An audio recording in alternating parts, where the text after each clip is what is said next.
Tottenham first of all, George, because you guys are, you weren't at your best at the weekend, but you got over the line. The football looks beautiful. And I know I'm seeing a lot of Spurs fans confident of beating Arsenal this weekend, and many across the airways, many on Twitter saying, we will be in title races this year. We are that good.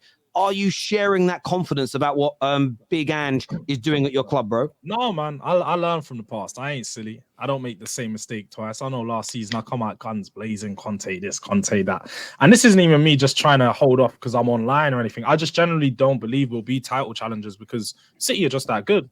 I mean, City have signed how much good players this season. I don't see us pushing up to their level. I mean, top four, yeah. I think top four is a very good chance at this moment in time. We've started the season well. I think on the weekend we played very well. We didn't get the goals. It was hard to break them down at times, but we created as many chances as we had in the other games, and we finally got the goals. It just took a bit longer. They got one chance and they scored it. I do think that the way we're playing is just going to be sustainable throughout the season. Luckily, we haven't had any injuries affect us like some of the other teams have, and hopefully we can continue to go that way. But I just wouldn't put us in these conversations with title challenges on because our squad just isn't that deep. We probably have 3 or 4 injuries in certain positions, and we're going to have a problem. I know, unlike other teams, we're not going to be playing midweek, so the risk of injury is a lot less.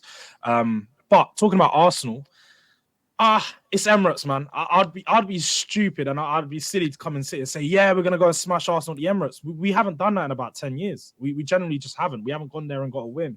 Me personally, I'm looking to go to the Emirates and take points away from them. Whether it's a win, whether it's a draw, it's points taken away from them. And it's what we need at this moment in time. If we can stop ourselves from losing, I'm going to be more than happy. Coming from last season, they done the double over us. We need to get some blood in this game, man. We need to get something back. And this would be a perfect weekend to go there and get some points, especially after the way that we've started this season. But I can't go there and say that we're going to go smash them, man. I don't share that sentiment, Terry. I'm not going to try to put it out there. And if Spurs fans do, look, all happy to you. But going to the Emirates this weekend is going to be a hard game. We're playing against a team unlike we haven't played this season. We haven't played a team that plays similar to us. We haven't played a team that plays on the front foot. We haven't played a team that's just as good. Well, they're better than us at playing football right now because they're further into their project. So when we're going to be playing a team like this, it's going to present a whole new challenges to us. And we need to see how we adapt to that. I'm looking forward to seeing it just from a tactical point of view and just from a point of view from seeing my team tested.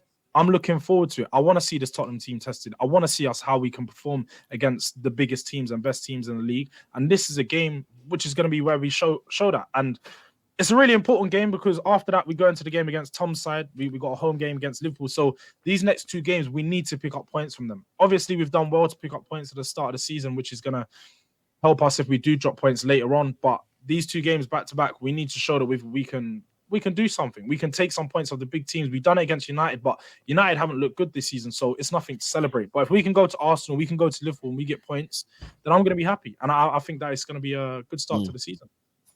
I hear you on that. Before we move on to Arsenal, in terms of Tottenham, rivals sitting here, not Arsenal, because we'll come to you in a minute, Rory. Do we look at what they're doing as, I don't want to use the word sustainable because the style of football is very good, but do we think that this level of performance results for Spurs with Big Ange is going to sustain and continue?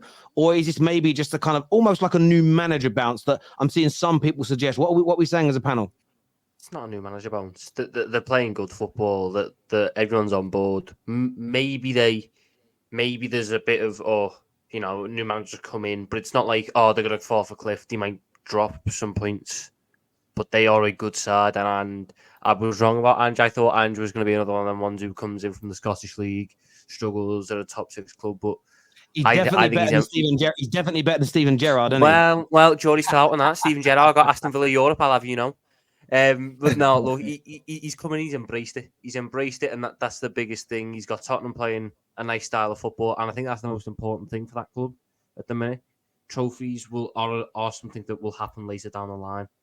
But what they needed was a manager and a team that played Tottenham's way, which is nice football.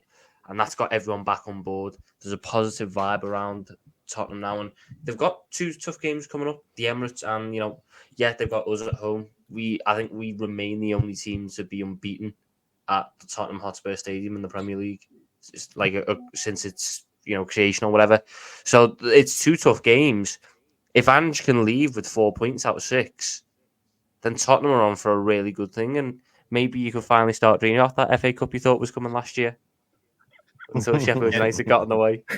This definitely isn't no. a temporary thing for me. Before a ball was kicked, I thought Spurs were going to finish 4th. I still think they're going to finish 4th. I think they've probably been helped by all the weird stuff that's happening at United. You could even maybe say Liverpool maybe aren't absolutely convincing. I think they will be in and around that area. I don't see this being like a temporary thing. I think that Spurs they'll continue. I think if anything, they'll just get better. It's very early days, and already you can clearly identify their style of play. You can clearly see what Ange is trying to do. I think that if anything, Spurs are just going to get better, to be honest. And I'm reassured they are definitely going to finish like at least 4th this season. I'm quite convinced of that. Yeah, and I would say the big difference between now, because I know a lot of people are going to say Spurs done it under Jose, they done it under Conte, they had one of their greatest starts to the Premier League season every time. The difference is now, like you said, we're playing good football. The way that we're playing, I feel like the team all sings from the same hymn. Like you can just see that everyone's happy to be at Tottenham. The project itself, it just looks like everyone is working together. Everyone sees the vision. And unlike, like you say, the teams like Manchester United and Chelsea, why things are going wrong, it's just not everyone's under the same vision.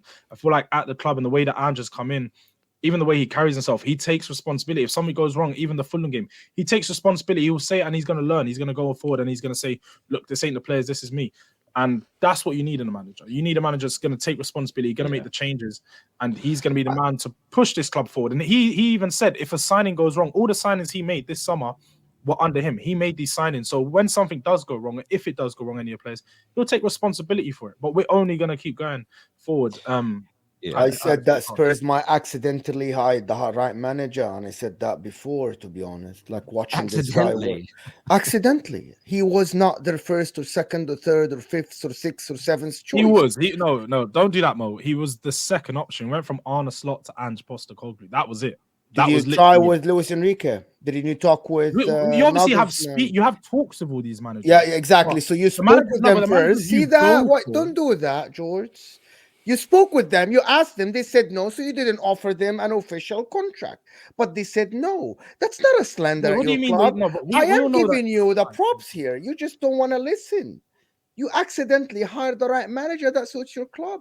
It's good, bro. Just take the compliment. And no more, because you're trying to suggest such a backhanded compliment. I'm sorry, you can't try and pass that off as a compliment and you go, you accidentally done it. It's not compliment. Wait, no, no manager turned us down. The only manager that might have turned us down might have been Julian Nagelsmann. But any other manager that we spoke with, Luis Enrique, Tottenham made it very clear. We only really pushed for Arne Slot. He turned us down. Cool. He turned us down. He wanted to stay at final. And then we went to Ange Postecoglou. And then he was a clean run. He was literally a clean run at the job. So on a real note, I said that many times, if Spurs can hang in this whatever form they are in now, that honeymoon thing, that great form you're playing until January, and you go invest just the right money to sign a good striker, probably, and a decent centre-back, I think you're in a very good position moving forward, because this guy surprised me. I said you'll finish 9th. It's a surprise. Nobody expected that good of a football you play. To be honest, it's amazing to watch Spurs. You've been great. Look, there's still. I think George is bang on in terms of being excited and being happy, but keeping your feet on the floor. You've still got to go through the adversity of losing games. If you hadn't have scored those 2 late goals, what would the reaction have been to losing at home to Sheffield United, as an example? There's loads of gateways to go through, but the style of football looks amazing. I actually like listening to Big Ange talk as well. And this might offend people what I'm about to say, he just sounds like a bloke. He just sounds like a normal bloke, and I think it's the Aussie in him. Like, he sounds like so many of my uncles and great uncles that are from Australia. It's unbelievable. He just speaks like there's almost like no PR training. He just says what he feels. I didn't quite agree. I got where he was coming from, the Carabao Cup stuff.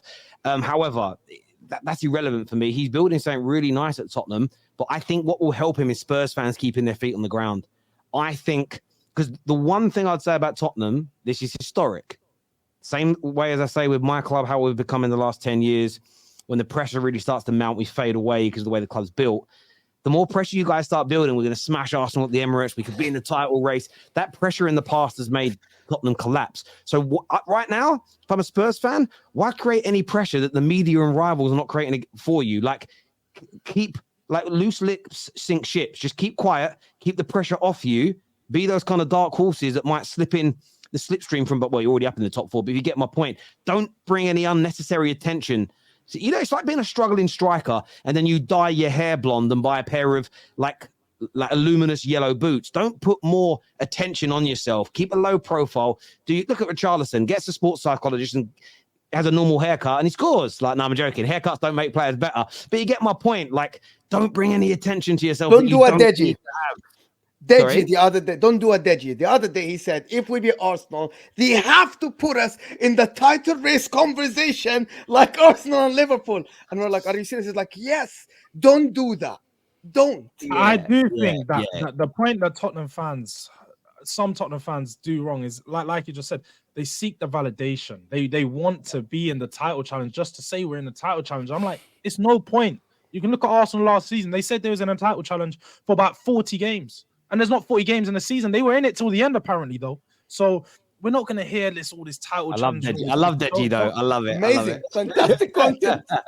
No, like we just don't need to don't dive into it, fans. Let's just calm down, take it game by George, game. I'm with you. Do you know what's crazy? I actually heard a journalist on Talk Sport. I don't remember what his name was. Just a guy there who was saying that you are in the title race. And then some Arsenal fan found a clip last year when it was 23 games into the season where an Arsenal fan phoned in and said, we're in the title race. And he said, the title race don't start till the last 10 games. It just goes to show, like, when it's your own club, like the emotions change all the time. But yeah, I think you guys should keep your feet on the floor.